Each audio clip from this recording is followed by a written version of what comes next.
जय गौ माता जय गोपाल। આપણો હિન્દુ ધર્મનો શ્રાવણ માસ ચાલુ થઈ રહ્યો છે પરમ દિવસે, એટલા માટે કરીને આજ રોજ વિશ્વ હિન્દુ પરિષદ, બજરંગ દળ અને જે હિન્દુ સંગઠનો જે આજે સાહેબશ્રીને આવેદનપત્ર આપવા આવ્યા છે કે જે થરાદની અંદર ઈંડોની લારીઓ ગૌમાંસ વેચાય છે, એના માટે શ્રાવણ માસની અંદર અમારી તો ઈચ્છા એવી છે કે બારો માસ આ ગૌમાંસ કે અથવા જે મૂગ પ્રાણીઓ છે એ બોલી નથી શકતા, એમની ચીકો થઈ અમારાથી સંભળાતી નથી, એટલે એ તદંતર આ ભારતની ઋષિઓની ભૂમિ ઉપર બંધ થવું જોઈએ। પણ એ કદાચ સરકારની કોઈ મજબૂરી હોય, ન થતું હોય તો બે હાથ જોડીને અમારી વિનંતી કે થરાદ શહેરની અંદર કોઈ પણ જાતનો કોઈ મોસ, કોઈ પશુની ચીક્સ આ શ્રાવણ માસની અંદર ન પડવી જોઈએ।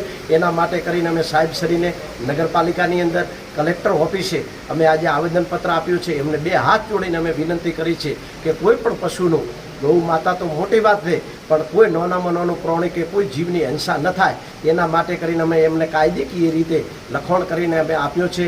જો કદાચ આ વસ્તુ ચાલુ રહેશે તો આ કાયદો અમારા હાથમાં ન લેવો પડે એવી અમે એમને વિનંતી કરીએ છીએ। જય ગૌ માતા જય ગોપાલ।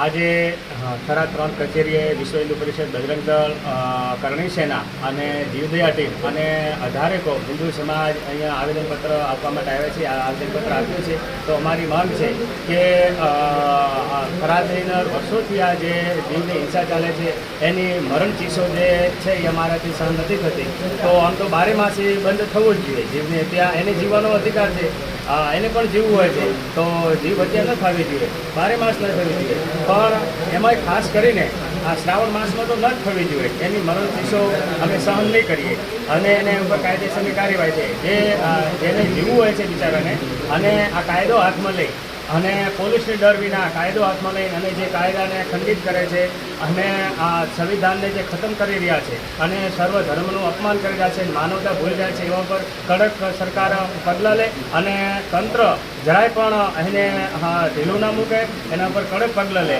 અને અમને ન્યાય નહીં મળે તો પછી અમે જીવદયા પ્રેમક ગુજરાતમાં આંદોલન કરશું। બાકી અબોલા જીવ જંતુ અને મરણ ચીસો અમારાથી સહન નહીં થાય એવી આપણે ખાતરી આપીશું।